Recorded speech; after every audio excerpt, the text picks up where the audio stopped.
Going through my criminology textbook, and a very interesting thing that I've noticed, they like to start each chapter by saying, for example, the influence of unemployment on crime cannot actually be proven as such.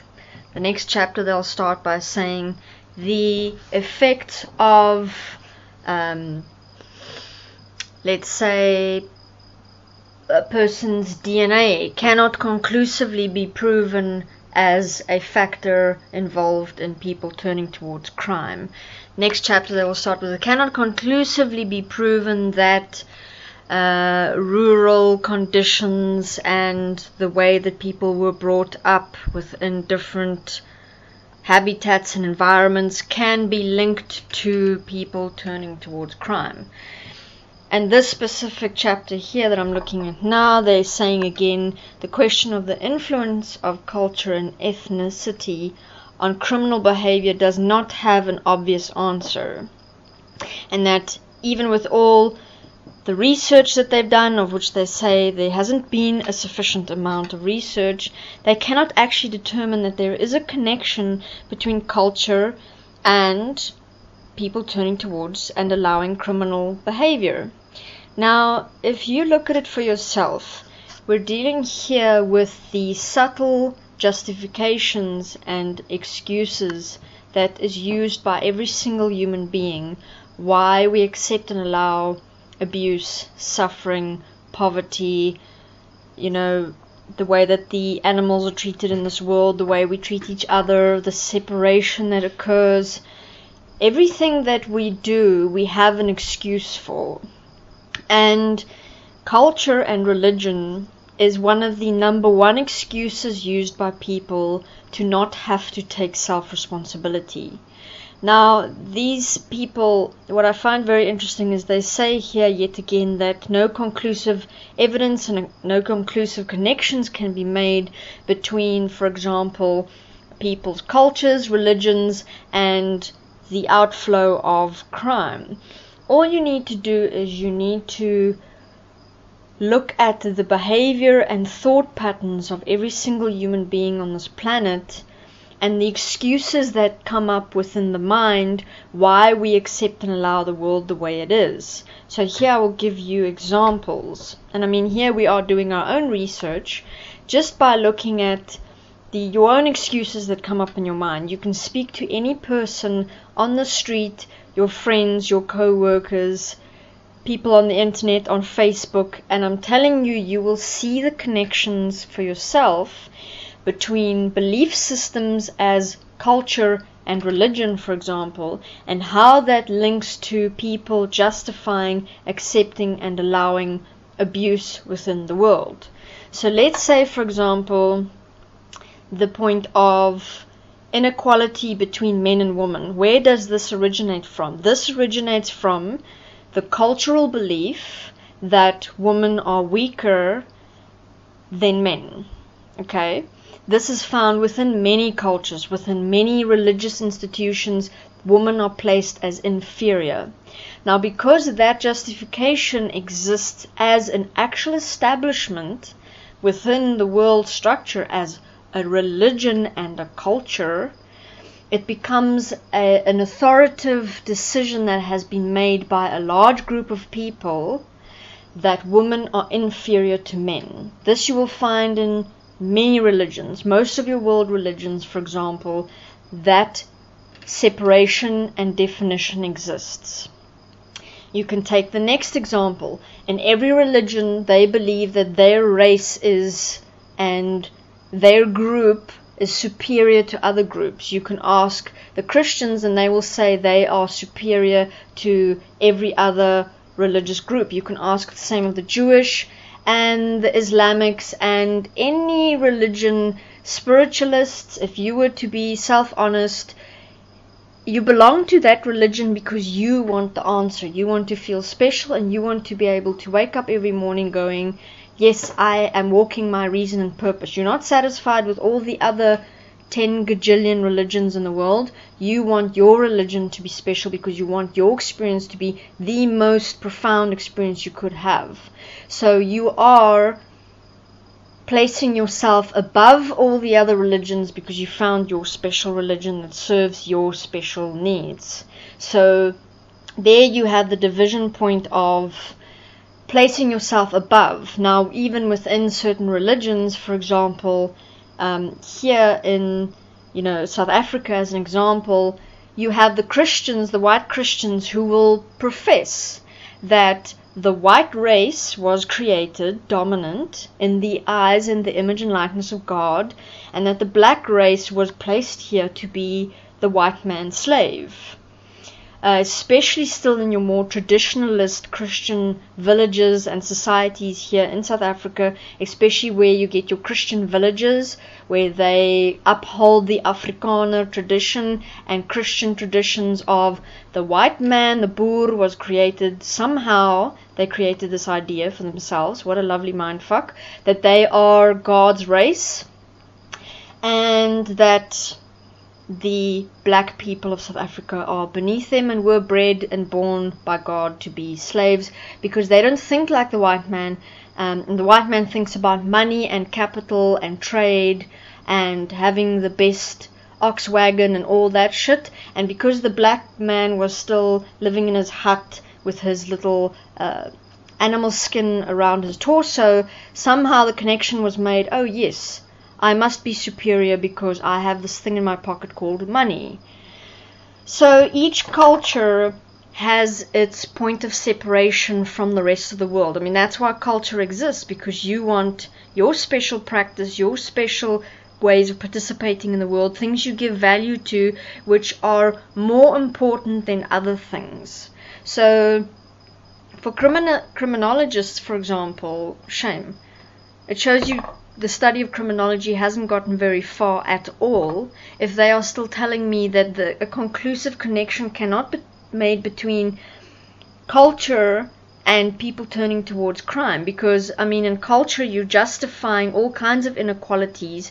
You're, in the name of God, people are killing and murdering and abusing, and as I mentioned in one of my previous interviews, you'll even have cultures taking it as far as the woman shall respect the man, and she is placed here to serve man, and from that you have the outflow of society accepting and allowing rape, society accepting and allowing pornography.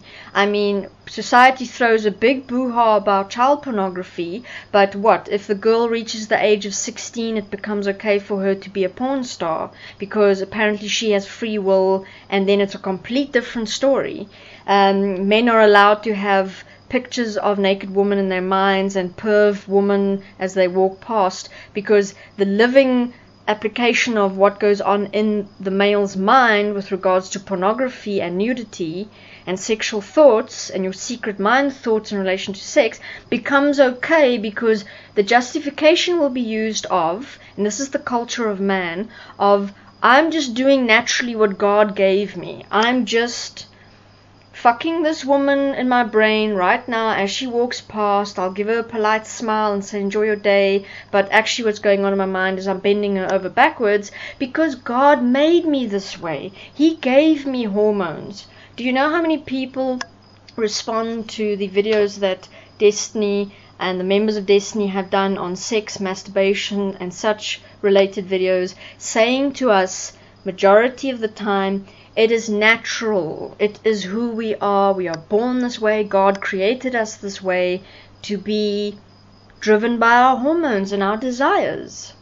So, you know, all of the justifications and excuses that exist in the mind as, oh, it is my culture, it is my right, it is my religion, God made me this way, and it is the nature of myself as God created me, is why people in the world will accept and allow crime. They will accept and allow themselves to justify. I'm now not talking about, as in my previous interviews, I did specific interviews relating the point of lack of money as the reason why people turn to crime. And again, one of the chapters here within my criminology book, they actually made the statement of they cannot actually conclusively prove that unemployment and poverty does directly, with absolute certainty, connect to people turning to crime. I mean, hello? What, are we as humanity rather stupid? I mean, what? We can build, massive buildings and electronic devices, but we can't actually put two and two together and start seeing the world as it really functions. And here again, we cannot say that, culture and religion exists as a justification of why you can't stand alone here in this world taking responsibility for yourself. You have to belong to something. You have to follow something. Something has to tell you what to do. A book has to tell you you must do all these special things, and God will let you into his heaven. And in that, you will accept and allow the world around you to go to a ball in the name of capitalism. So yes, a connection can be made to why people turn to crime. And as I've said earlier, you have people turning to crime because they have to steal to survive. Then you have people turning to crime because they look around and they go, hey, look at that guy's bling, look at that guy's BMW, look at the hot chickie baby he has on his arm. I also want that. Let me steal because I'm earning a factory worker's wage, or I've just been retrenched, or I'm not satisfied with the lower wage that I'm earning, so I'm going to turn to crime. You want to flash all these beautiful rich people around me, I'm going to turn to crime. And especially in South Africa, there is now a great boom in the black elite driving around in very expensive vehicles because of government positions, and the black people who voted for the ANC, who now have the government tenures in place and your government positions and your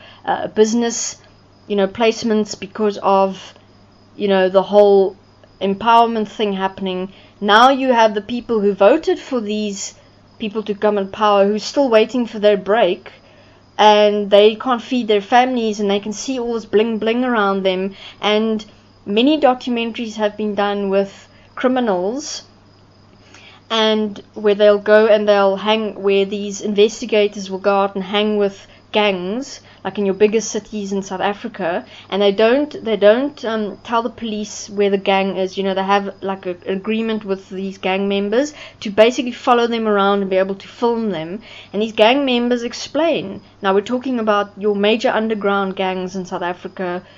It's the same thing all over the world if you look at the starting point of it. But basically these gang members say, why should I work? I also want a BMW and to have 10 girlfriends and to be able to drink and booze and party with my friends. Why should I work? I don't care who the boss is, black, Indian, white, I don't care. The point is, I want the same money that the rich people have in South Africa, and there's an easy way to do it. I hijack one vehicle, and out of that I get 20,000 rand, and me and my friends can party for a month. Then we go and we hijack the next vehicle. Easy. So unfortunately it has become a point of what we are presenting as, look at, the happy, rich, this is what you want to live towards, is having a consequence on the decisions that people are making. They are justifying it in their minds as, why can't I have it? Others are having it. And then you have your justifications, as I mentioned, done in the name of culture and religion. If you can use the justification of, I'm better than the next colored person, or I'm better than that person because I have a better job and God chose me to do well and go to university and have a good job. Sorry for the guy who doesn't have a good job. He's just, unfortunately, God didn't pick him to have that experience for this lifetime. If you can use all those justifications in your mind supporting inequality and abuse, then you are directly proving the equation necessary for all of these special scientists and theorists and philosophers to finally be able to print it on paper and say, yes, if we actually look at how the world functions, a connection can be made, a definitive actual connection can be made between money, unemployment, culture, religion, everything that man accepts and allows, and why people turn to crime.